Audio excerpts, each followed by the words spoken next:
New to junk journaling? In this episode of the Junk Journal Diaries, we're diving into the essentials for beginners and what junk journaling is, how to start with simple supplies, and tips to spark your creativity. Whether you're crafting from scratch or altering an old notebook, this episode will inspire you to embrace the messy, magical world of junk journaling. Hit play and start your creative journey today.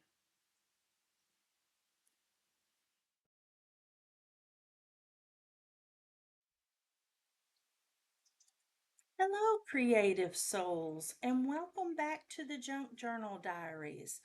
I'm your host, April Storm, and I'm so excited you're here for episode 2. Thank you for all the love and support on the first episode. It means the world to me. Today, we're diving into a topic that's perfect for anyone just starting out their junk journaling journey. Let's start with the basics.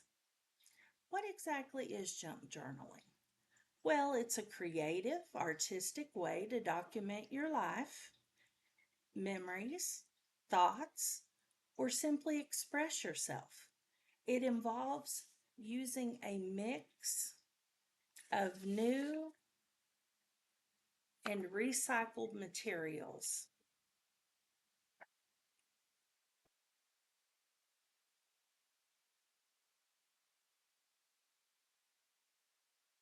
Think old book pages, tickets, fabric stamps, vintage papers, and more.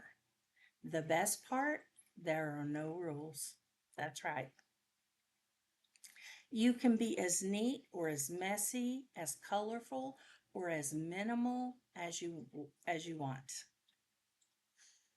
You can create your journal from scratch using materials like cardboard, fabric, or paper, or you can alter an existing journal like an old notebook, a regular book, or planner to give it new life. The possibilities are endless. Junk journaling is not just about crafting, it's about storytelling, mindfulness, and allowing your creativity to flow freely.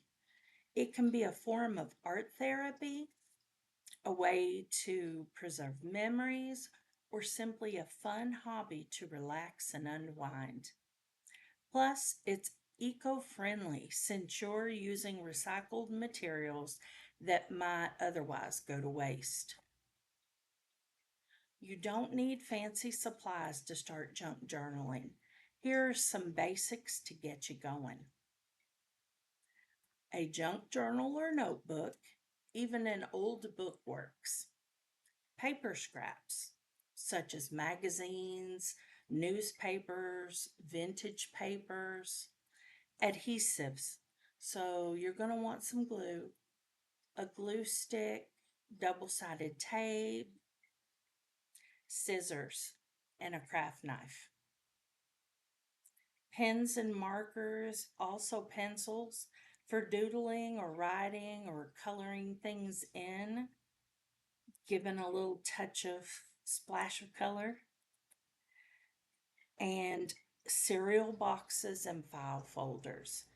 They are great for making sturdy journal bases. And a thumbtack or awl. You're going to want to use that to poke holes when sewing in your signatures. And if you have any elastic bands, you can use those in place of sewing in signatures. That way you can take your pages in and out or add extra pages, switch out pages when you write and fill it up. And then optional items, you could use stamps, stickers, fabric scraps, buttons. Remember, it's called junk journaling because you can use anything you have on hand. When I first started, I found so many amazing supplies at my local thrift store for super cheap. It's a treasure trove for unique papers, old books, and little trinkets, perfect for journaling. I also joined some Facebook journaling groups, and to my surprise, fellow crafters were so generous. They even mailed me supplies to help me get started as a newbie. That's how I created my very first journal ever. I went to the thrift store and grabbed what I could. I really wasn't sure what I was doing.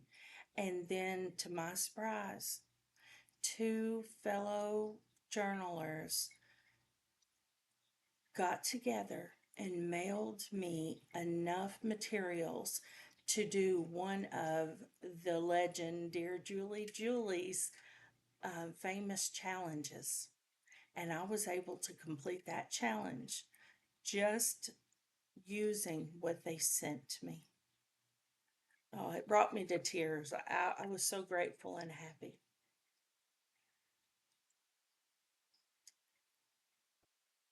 All right, so let's cover some beginner tips to get started. Starting can feel overwhelming, so here are a few tips.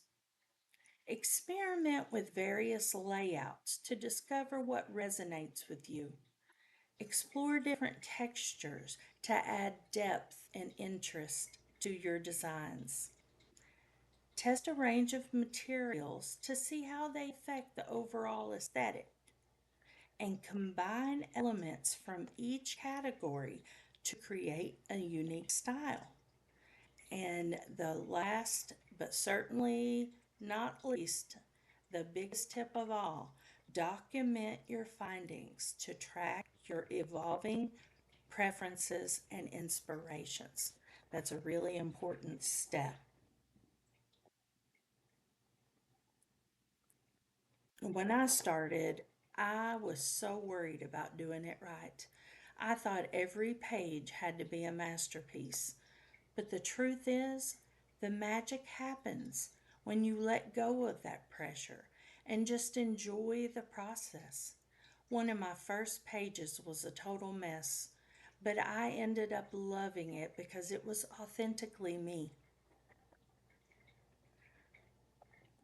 Now, let me show you some of my junk journals from the early days up to present so you can see just a little sample of where I started and how far I've progressed. And I also have flip throughs of the inside of each and every one of those journals here on my channel. So you'll want to go watch those next.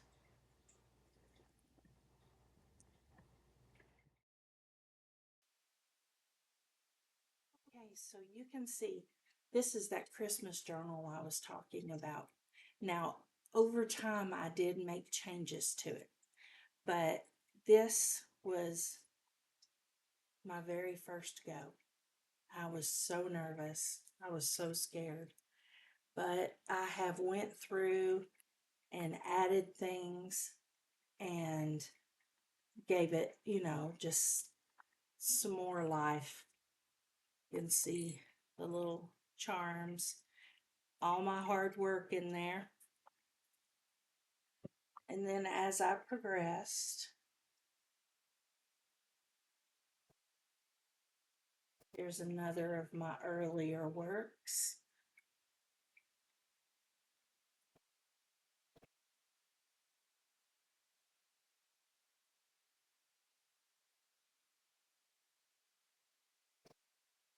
And I started to step it up some,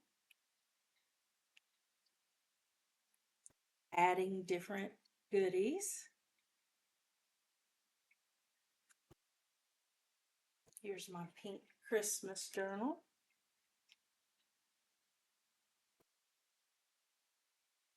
She turned out so pretty. I'm very proud of all of my journals.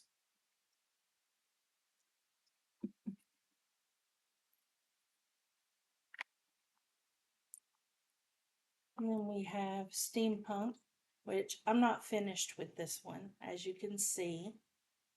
but I have an amazing charm. This charm was actually made by Cheryl Foiles at Inked Pulp. I'll leave a link to her channel below. Um, she also has a shop where she sells amazing crafting items. But at the very top here, I added those beads. But I actually won this from her. And then my latest work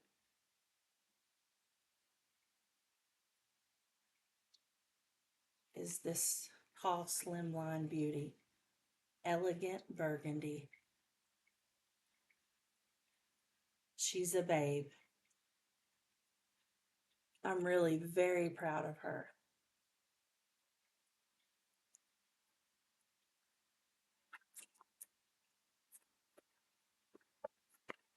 Thank you for joining me for episode 2 of the Junk Journal Diaries. You're enjoying the podcast? Don't forget to subscribe, leave a review, and share with your fellow crafters. Until next time, keep creating, keep journaling, and remember, there are no mistakes in art, only opportunities to explore. Happy crafting, my friends. Bye.